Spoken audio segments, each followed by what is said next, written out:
So today we're gonna. So now I did create a. So today we're gonna. Okay, so now what? So first. Okay, so first what we. Okay, now this would be about elements. Now I did create this before. Did do a previous post over that. However, now this is gonna be a lot more. I'm gonna make it a lot easier to see. Okay. I'm not included. So you are not included. Okay. So let's talk about this. So there were 118 elements. Okay.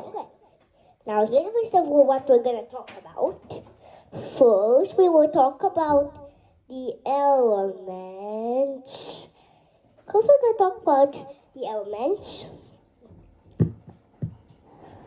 in the this pattern you might notice. Then we'll talk about. Then what we're gonna talk about is we're gonna talk about how more quantitatively it actually works. Okay, now let's start.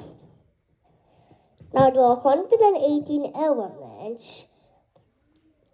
18 columns.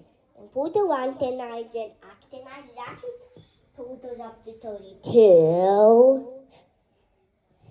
by 7. Remember the lanthanides? It's all 6 and the actinides are 7.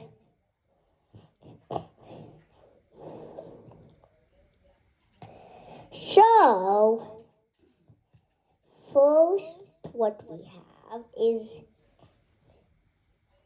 notice how there are various different colors.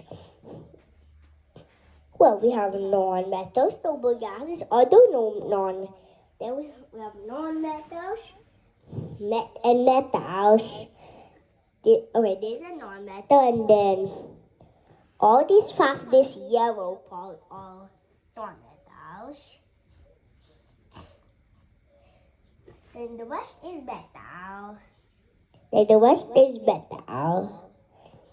And this is metalloids.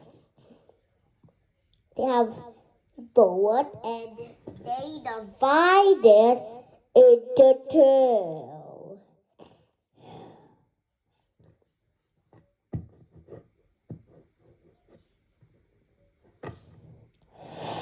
So, notice how it looks.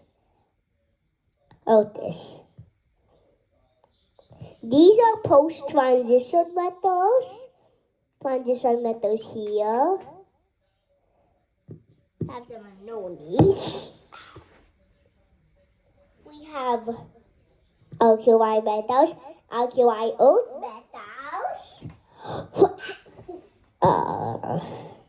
Then we have lanthanides and actinides. Over here we have metalloids, noble gases, and non-metals, and the halogens.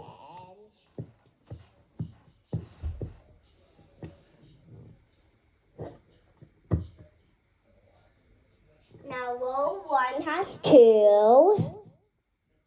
Row 2 has 8, row 3 has 8, row 4 and 5 have 18, row 6 and 7 have 32.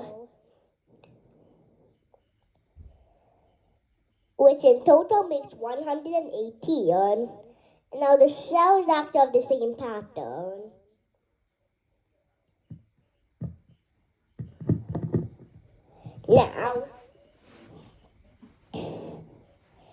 Let's go into talk about the quantum stuff. Okay, so the quantum stuff. So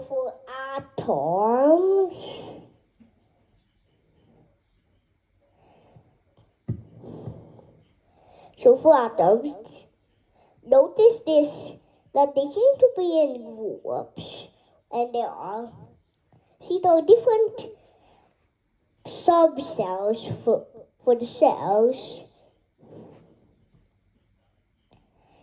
S, P,